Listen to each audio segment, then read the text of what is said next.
ये कहानी शुरू होती है सुनसान रेगिस्तान से, जहाँ दूर दूर तक कोई भी घर नहीं है।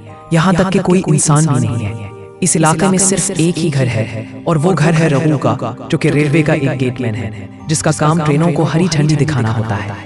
लेकिन इस पटरी से सिर्फ 3 ही ट्रेनें गुजरती हैं और उनका वक्त रघु को बहुत अच्छी तरह मालूम है, क्योंकि रघु ये काम पिछले 10 सालों से कर रहा है। पिछले 10 सालों से रघु ने ना तो किसी इंसान को देखा है और ना ही किसी इंसान से बात की है। अब एक दिन जब रघु ट्रेन को हरी झंडी दिखा रहा होता है तो अचानक उसकी नजर पड़ती है कि ट्रेन से कोई लड़की छलांग लगाकर गिर गई है, जिसकी वजह से वो पूरी तरह जख्मी और बेहोश हो चुकी थी।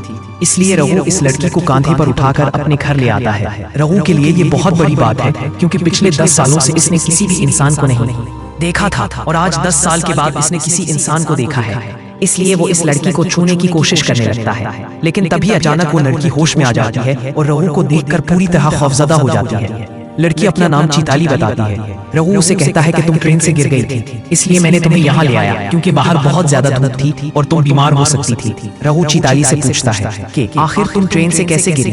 चैताली बताती है कि वो अपने शौहर के साथ सफर कर रही थी। जब वो टॉयलेट की तरफ गई तो वहाँ 2 लोग लड़ रहे थे और जब मैं उनके दरमियान आई तो उन्होंने मुझे ही नीचे फेंक दिया। चैताली कहती है कि इसके शौहर परेशान होंगे और इसे ढूंढ रहे होंगे। वो किसी भी वक्त शायद यहाँ भी आ सकते हैं, लेकिन इससे पहले मुझे उन तक पहुंचना है। तब रघु बताता है कि यहाँ से दूर दूर तक कोई भी घर नहीं है और ना ही कहीं जाने का जरिया। अगर तुम्हारे शौहर तुम्हें ढूंढने के लिए आएंगे तो वो यहाँ आएंगे, इसलिए तुम्हें यहाँ रुकना चाहिए। लेकिन चैताली रघु की बात नहीं मानती और अकेले ही रेगिस्तान में निकल पड़ती है। चैताली बहुत दूर तक जाती है, लेकिन दूर दूर तक कोई भी घर नहीं होता। तब अचानक चैताली को चक्कर आने लगते हैं और वो बेहोश हो जाती है। इसके बाद हम देखते हैं कि रघु चैताली का पीछा कर रहा था। जब वो बेहोश हुई तो वो उसे फिर से उठाकर अपने घर ले आता है और जो चैताली के पांव में जख्म लगा हुआ था उस पर वो मरहम लगा रहा होता है। रघु चैताली को समझाता है कि तुम यहाँ से नहीं जा सकती, तुम्हारे शौहर को यहाँ आने दो। लेकिन चैताली रघु पर बिल्कुल भी एतमाद नहीं करती, क्योंकि वो किसी अजनबी के साथ ऐसी रात नहीं गुजार सकती। अगर उसने रात को कुछ कर दिया तो वो कुछ नहीं कर सकती। चैताली जैसे तैसे सो जाती है, लेकिन वो बार बार उठकर रघु को देखती रहती है, जो कि फर्श पर सो रहा होता है। रघु को लगता है कि शायद चैताली गैर आरामदा है, इसलिए वो घर से बाहर चला जाता है। जब चैताली देखती है कि रघु बाहर चला गया तो तब जाकर वो सुकून की नींद सोती है। अगले दिन सुबह होते ही रघु अपनी रोजाना की रूटीन शुरू कर देता है। वो सुबह 4:33 बजे उठता है, बहुत दूर से पानी लाता है और सुबह सवेरे एक ट्रेन भी आती है जिसे उसे हरी झंडी दिखानी होती है। रघु पिछले 10 सालों से यही रूटीन फॉलो कर रहा है और आज तक किसी ट्रेन का वक्त किसी को नहीं बताया। रघु यहाँ चैताली को बताता है कि उसने पिछले 10 सालों से किसी इंसान से बात नहीं की है, उसे बात करना बहुत पसंद है। यहाँ चैताली भी कहीं न कहीं रघु पर यकीन करने लगती है, क्योंकि रात को उसने उसके साथ कुछ भी नहीं किया। अब चूंकि चैताली रघु को परेशान देख रही थी, इसलिए रघु चैताली से कहता है कि मैंने तुमसे बात छुपाई है। वो कहता है कि हर रोज जब ट्रेन आती है तो मेरा टेलीफोन बजता है।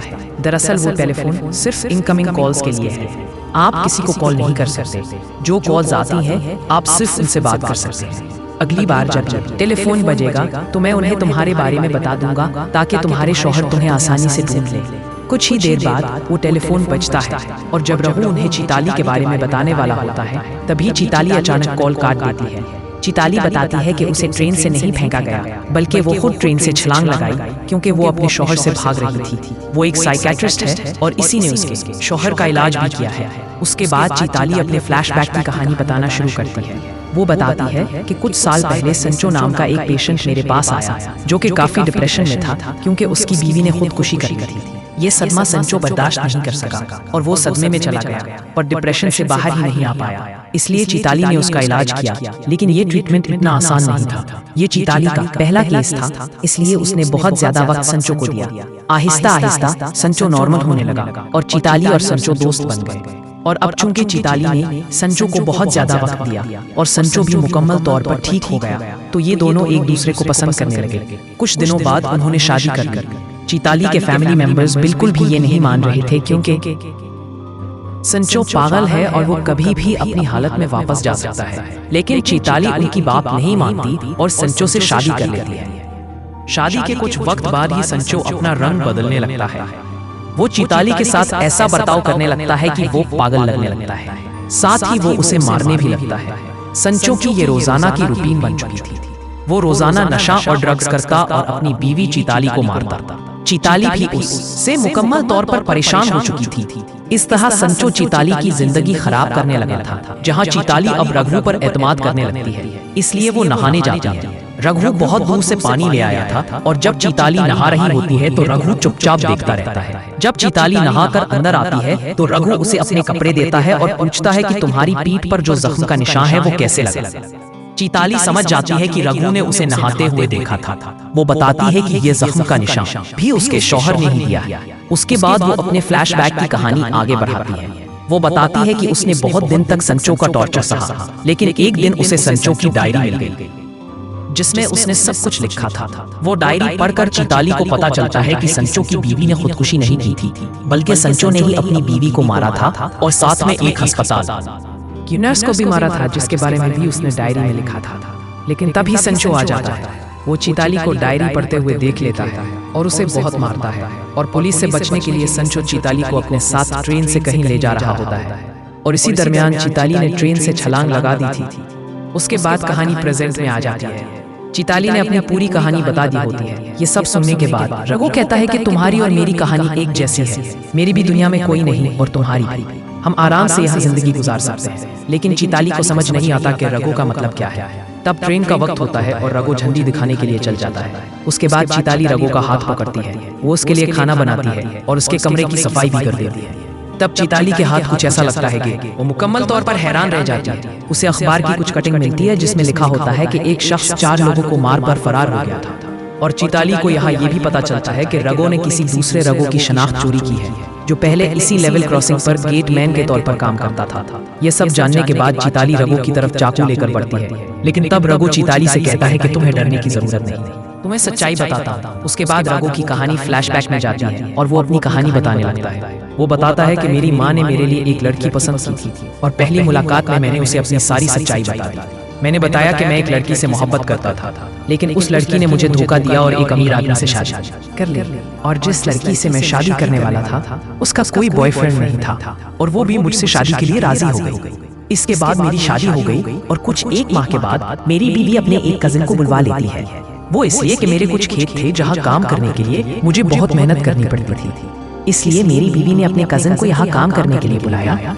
कुछ वक्त के बाद मैं एक बच्चे का बाप बन गया और कुछ सालों के बाद हमारे 2 बच्चे हो गए।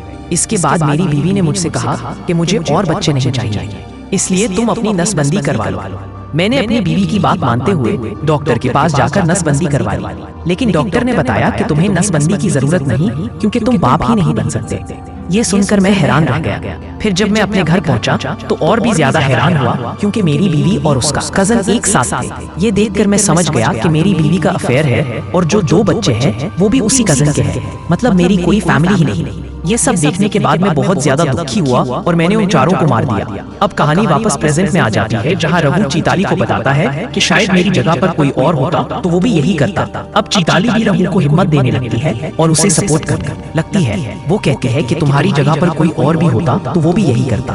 अब आगे रघु चैताली को बताता है कि जब मैंने उन चारों को मार दिया तो पुलिस से बचने के लिए यहाँ तक भाग आया। यहाँ उसे रघु नाम का एक आदमी मिला जो गेटमैन था। वो उनके साथ काम करने लगा, खेतों में हाथ बटाने लगा ताकि यहाँ घुल मिल जाए। लेकिन एक दिन अचानक उनकी मौत हो गई और तब से वो यहाँ गेटमैन का काम कर रहा है और इसी तरह उसे 10 साल हो गए। उसके बाद चैताली रघु पर तरसने लगती है कि इसके साथ बहुत बुरा हुआ है, इसलिए चैताली फैसला करती है कि वो कुछ दिन तक यहाँ रहेगी। इसलिए वो रघु के साथ काम में हाथ बटाने लगती है।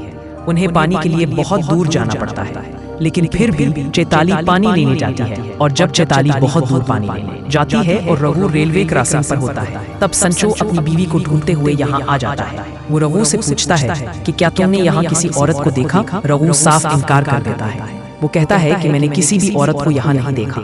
संचो बताता है कि इसकी बीवी का इलाज चल रहा है, वो मुकम्मल तौर पर पागल है, उसका नाम शेखा है। तो वो अपने मन से उल्टी सीधी बातें करने लगती है और कहने लगती है कि मैं एक डॉक्टर हूँ, अगर शेखा किसी के साथ है तो उसे जानलेवा खतरा हो सकता है। अगर तुमने इस लड़की को देखा है तो मुझे बता दो।